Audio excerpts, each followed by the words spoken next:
talked about those banks in 2017 that not only front ran the decision by buying more gold as a group than they did in the previous 60 years combined in 2018, but before that, they also repatriated their gold from the New York Fed and the Bank of England. Well, I think further it fits, if you look at the whole scale of this whole vertical market from, you've been telling us about the front running of, before the reclassification of gold as a Tier 1 asset by Basel III, the central banks, the sovereign central banks of the world taking off massive amounts of gold, more in a couple of years than they had in the previous 60 years combined. Right. And then you've got what you're talking about now about physical deliveries off the COMEX to these large funds and that sort of thing. And then we've talked all the way down to the big fish investor that you had, a month ago, and then the small investor who's finding that they're scraping the bottom of the barrel here. I would add one more layer in between there that's also just really erupting, and that's certified financial planners and personal financial advisors,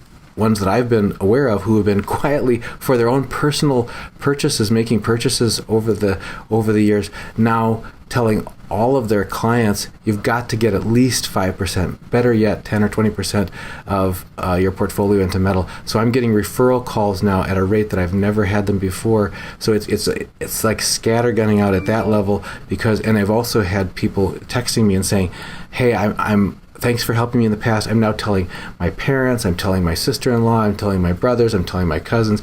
I had a father-in-law telling his son-in-law. His son-in-law's already made 2 orders in the last 2 weeks. So families are helping each other. They're helping their loved ones, their extended family members, financial planners, those who I think have their heart in the right place and their head screwed on straight, are actually trying to get people out of harm's way. So that's another multiplication at that level of the retail demand that's going to probably keep increasing the way things are going right now.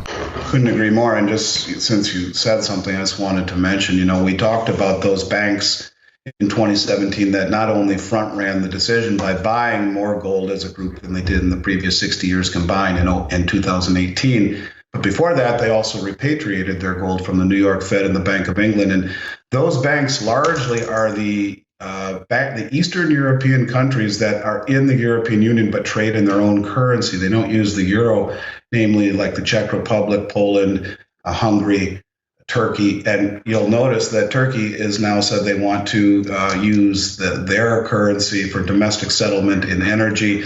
You're seeing Hungary is now contemplating joining the BRICS nations. And you're seeing all of these Eastern European countries who have not only repatriated their gold and been accumulating it for years. Those numbers are off the charts this year. Those same Eastern European banks continue. It's as if they are setting the stage to leave the European Union altogether to join the BRICS nations, or they are certainly protecting against the probability of the European Union just disintegrating under its own weight. But all of these things are happening. And as I talked about in my presentation at Rick's conference, it's kind of the fallacy of composition, where the individual pieces, looking at them in and of themselves, don't have the same gravity as you put them all together and say, my gosh, this is a thread of that's all interconnected and all pointing to the same thing. And that is an alliance that is being built that is usurping the West. And this is really the crux of everything that I'm talking about. Everything else around us, to me, is noise. Interest rates that the Fed is talking about, inflation that the Fed is talking about, the Fed movements, unemployment, all of this stuff is a sideshow to the reality of what would happen if we see the dollar lose its petro status, which I think we're this close to actually doing that. And this is what all of the things that I've been talking to you and your people for the last 2 years centers around. It is the de-dollarization of the world. And we're not prepared for that, not even slightly. And people are asleep at the switch thinking that there'll be the Fed will engineer a soft landing and everything will be okay. I don't think this is the case this time. So all of these things that we talk about should, at least in my mind, are in the light of a progression of events that ultimately, it ends with the dollar being sidestepped as the singular settlement currency for oil. And when that moment happens, everything we've been talking about gets very, very, very real and very, very fast. So I hate to be pessimistic, but I think these days there is a very fine line between pessimism and realism. And I think I just think that when you look at what is happening on COMEX right now, on top of everything we've been talking about, it gives me great optimism that the prices are going to start to move in earnest higher. I don't know what triggers it. I don't know what fuse is, but I do think that this is the bottom is in. If I had to guess, and I expect to see much higher prices moving forward. The biggest money in the world is more or less kind of communicating that to us with their actions. I wanted to follow up with one of the things we talked about last time, which has not been resolved yet, and it's about a very specific story of a very specific client, but I think is a lesson in there for all of us. It has to do with preparedness and has to do with about assuming that things are going to work like clockwork when you're ready to make your move.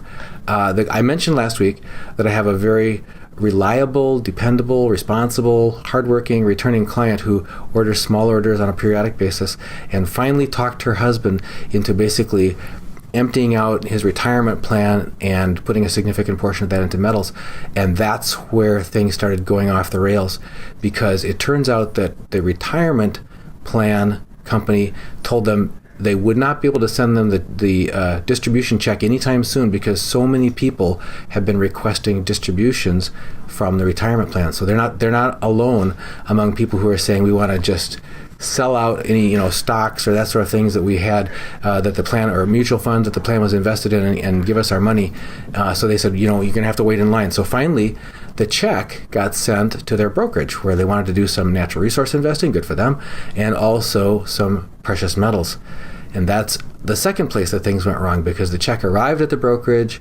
It's a big name brokerage, one that I've had trouble with in the past, and it did not get deposited. It got lost. And they didn't get told about that for several weeks, because first they were told, oh, you should really work through your financial planner here. The financial planner wasn't available. Then he had medical problems, that kind of thing. 2 weeks passed. Finally, they got told, well, now we can't find your check.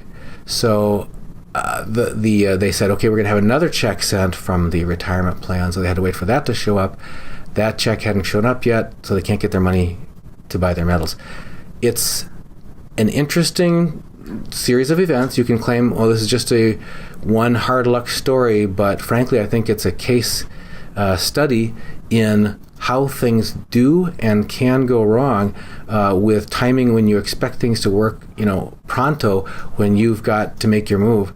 So rather than having things where they already need to be, or having your funds where you already want them to be and getting your metals while they're still available and that kind of thing, it's a very, very hard lesson to be struggling through, to be faced with this urgent feeling that I want my funds out of the retirement. I want it into where I can purchase my metals. I want to get my metals while I still can, etc., etc., etc. So just sure you've heard stories like this from certain different clients. You certainly heard it from that very large client a couple of 3 or 4 weeks ago who had trouble getting her money out of the bank.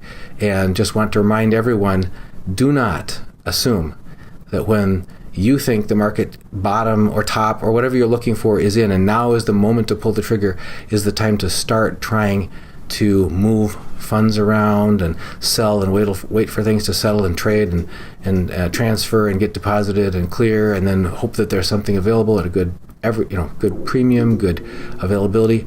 It's just Murphy's Law that there's too many moving parts there and there's too many risks. So you've got to find a way to reduce that risk. Any thoughts from you on stories like that you've seen? That's crazy. I've said a lot that I think the coming years, months, moving forward, counterparty risk is going to have a very prevalent role in people's decision making. One of the nice things about having metals is, as we've often talked about, they are not someone else's counterparty risk simultaneously. They're assets, but are not tied to someone else's ability to perform. And it's enlightening, I think, to take a step back and realize that these things are happening before it's becoming obvious. And so if you're having these kinds of problems now before everyone is running to the door, I think it should be a wake-up call to people. In an environment where things start to collapse, I think you'll find a a exodus out of traditional assets. This is why they've imposed gating legislation, as an example, in money market accounts, because everyone will be doing the same thing. Everyone's going to be looking for that one exit. And when everyone is running out that door, the first few out are going to be the ones that make it out. The rest going to get trampled or get blocked from getting out. This is a lesson, I think, to be learned. Now, I don't think we don't need to over dramatize it and be, overly pessimistic, but this is something that we continue to hear. And I think that one of the fallacies that is becoming more and more evident is simply that the things that we've always assumed are completely liquid may not be. And maybe it's not that they're completely liquid, maybe that the whole process is inefficient. It brings me back to my nephew in March of 2020 when the market really hammered for a week or so to the downside. I told him to get out and sit on the sidelines. He was with Fidelity and tried to call on a Thursday, spent 2 hours on the phone, and was told something similar. Look, we have so many people calling us right now that we've set up an appointment for you on Tuesday at noon. So after sitting on the phone for 3 hours, they came back to him and said, well, it's going to be not until Tuesday that we can take care of you. In an environment where things are moving rapidly, that may not be acceptable. So give yourself some lead time and expect the unexpected. And I think understand that if you're buying these types of things or planning, if in your mind's eye you see the things that we've talked about where there's a little bit of lack of stability within the system, then waiting till till just in time to get this stuff done is not going to be a good idea. But it's also, I think, just very important to realize that there'll be a lot of people trying to get out that door at the same time. So being proactive in this case, I think, is really vitally important.